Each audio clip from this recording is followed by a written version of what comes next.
With that being said, let's talk a little Guardians. 5 wins in a row for the Guards. It's 8 of their last 9, and David Fry continues to mash in the lineup.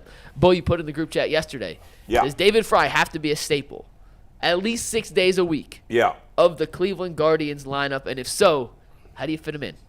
Well, there's no doubt about it, guys. David Fry needs to be playing just about and he's playing a lot now. I mean, I don't know how many games he started in the last 3 weeks. It's probably been close to full time. But David Fry has been fantastic. And however you do it, excuse me. Bless Bless you. Bless. Double bless you. Thank you. However you have to do it, you do it. And you do it by, catching him a little bit of first base, a little bit DH. He's a flexible guy. He can play the outfield a little bit in the corners. I move him around as much as I need to.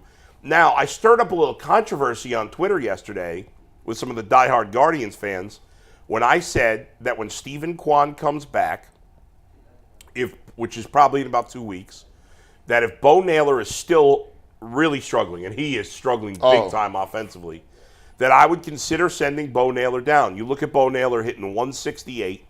In the month of May, he's batting $150. I'm sorry. He's batting $140. He's not even putting together good at bats. No, he has 2 extra base hits this month. 2. 1 double and 1 home run. Now, I'm still very high on Bo Naylor. His defense has improved. He's number 1 in the league in terms of pitch framing, which is the ability to get a called strike on a pitch that probably should be called a ball. That's a big deal. Mm-hmm. It's part of the reason the Guardians pitching has done well, because Naylor's done a good job with that. His defense has improved. He still is a little shaky sometimes with the throwing and the blocking the balls, but his defense has improved. His pitch framing is good, but his hitting's a disaster, and I'm worried that he's lost confidence because he was brought up as a hitter, and he hit great last year. Mm-hmm. So it's sometimes a guy needs a reset in the minors. And some people got like, you can't send him to the minors. His pitch framing is great. I know his pitch framing is great. I don't want to send him to the minors. But if he can't hit if he's only hitting $150, eventually got to make that decision. We're not there yet because Stephen Kwan's not ready to go. But guys, David Fry is a guy that I've been a little concerned that if he played too much, would get exposed. You see that in football, Tyvis, right? Yeah. You have a guy that plays part-time. Mm-hmm. Maybe he's a 5-carry a guy as a running back, 5-carry a game guy as a running back. Yeah. All of a sudden, you give him a chance at 18 carries, and he averages 2 yards a carry because he's a guy who was good in small spots. And I kind of thought about David Fry as that type of guy because he's a late developer. Yeah. He's 27, 28 years old. I mean, he's not a young guy. He played in the minors for a long time. All I know is almost every time they give him a chance to play, he comes through. Yesterday, he pinch hits. And pinch hitting is tough, and he hits a home run. I was just about to say that. Yeah. When you are pinch hitting, you getting off the bench cold. Yes. You haven't seen any pitches. Nope. Yeah. And for him to come in and hit a home run as a pinch hitter means that one thing, he's seeing the ball very well. He's seeing the ball very well, and to do that, you want to capitalize off that a little bit. Yeah. You want to give him, especially when the guy is doing that, you want to give him as many opportunities as you can at the plate because he's really seeing the ball very well. On I guess on the other side of the coin, Bo Naylor is he's swimming at the plate. He's not getting good swings on the ball. He's not hitting the ball hard anywhere. He's getting fooled on some pitches. It just seems like one of those things when you get up, you're like, oh, listen, he's in his head thinking automatic out, and that's not where you want to be because he's not even really up there swinging at the ball very well right now. Yeah. And Fry, listen, I don't know what they got to do. Find some space for him. Yeah. But I would like to see him in the lineup every day. You can't not have that hitting in the lineup. Yeah. It's too good for you not to think that you can win without it. That's ridiculous. Yeah, they definitely got to figure something out. Tell you what, I think Kyle Manzardo might have found his stride. I think he a nice little couple hits, and ain't they right next to each other? Well, Fry pinch hit actually for Manzardo because it was a lefty pitcher. And Manzardo has had a few nice hits the last couple of games, and I would still stick with him. Now, eventually, if Manzardo struggles more and you send him, well, then the answer is easy. Then David Fry is going to DH most of the time, little first, a little catcher. I'm not saying you have to send Bo Naylor to the minors. I'm saying it's something they're going to have to consider if he continues to struggle for another few weeks. But either way, they've got to get David Fry in the lineup almost every day, if not every day, because he is. I mean, his OPS is over 1,000. For those who don't know, like 780 is a really good OPS. To be over 1,000 is ridiculous. That's what Shohei Ohtani has. Now, obviously, he's done it in way less at bats. Yeah. But still, I mean, at this point, he's playing enough that the stats are legit. 5 home runs in as little as he's played is pretty darn good. Yeah. So, yeah, I mean, he's got to play more. And I'll tell you guys, you know, I don't know how much everybody is locked into watching the Guardians on a daily basis, but, man, they are fun to watch. They are a season high. What are they over 500? I can't remember the exact number of games over 32 and 17. All right, 15 games over. It's a season high. When Quan went down, because I felt like they were doing it with mirrors to some degree, right? Because the starting pitching hadn't been very good early, and outside of Quan and Naylor and Fry, even Ramirez was okay in the beginning of the year.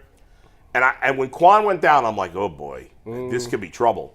Not only have they survived Quan's injury, they are thriving.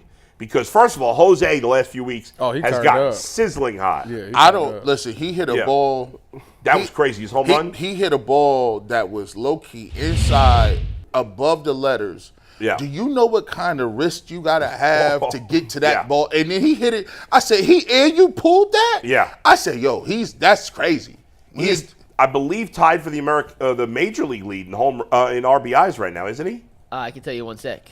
I mean, he is just cooking. And you're right, G. That ball, I had a kid on my Little League team. Shout out to my boy, Matt Gafransky. He is tied. Leads the American League, tied for the Major League lead. Who actually swung at one pitch in our game yesterday or Monday. He swung like this, like a tomahawk chop, hit a double in left field.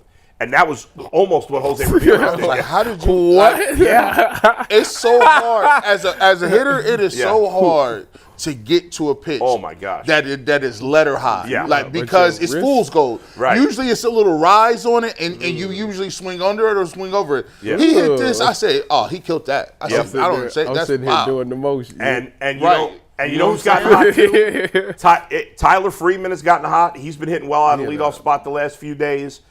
You know, and they've been able to, because Naylor, for the first time this season, Josh Naylor's had a cold streak, which, you know, in baseball, even the best players are going to have a cold streak. And Josh Naylor's gotten a little cold here the last, I don't know, week or two. He's cooled off. But his glove, though. And he's improved in the His field. glove, he Their had a defense is, and what was great is, you know, I wasn't here the last 2 days. I don't know if you guys saw. Did you guys see what happened in the 9th inning on Sunday where they made all those terrible plays? We did, and then we talked about yesterday. Okay. When And he he ran to sprinted first and got base it. on Monday night.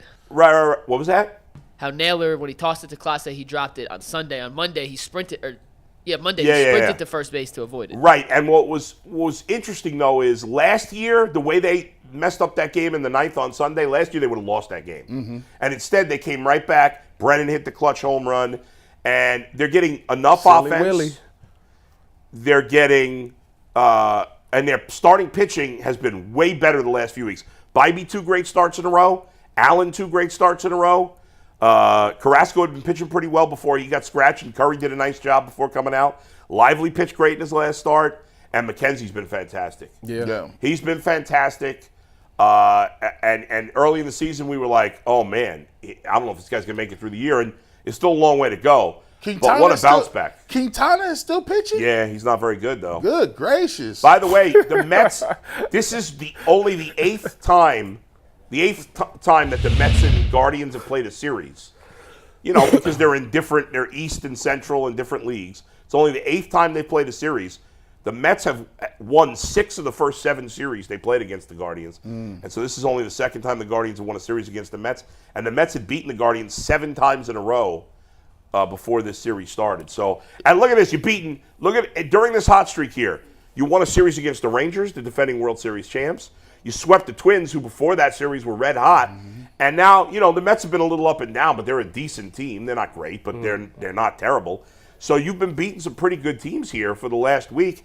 And your road trip after this game today, you go play Colorado and the Angels, who stink. Like they're two of the worst teams. So you're buying that they're going to get over 90 wins this season? Well, they may. I mean, yeah, right now I feel like because the starting pitching's getting better, I still think they need additions. I still think they need a you know pitcher what, and a you would have hitter. been proud of me yesterday because Yeah. I sat on this show and said exactly what you just said. I said Yeah. when they think into the thick of things, I still think they got to address that pitching because now with the Cookie situation and Curry's fine. I'm glad they got him out of there. I was in the chat like, throw in the towel. Get this man That was out. good.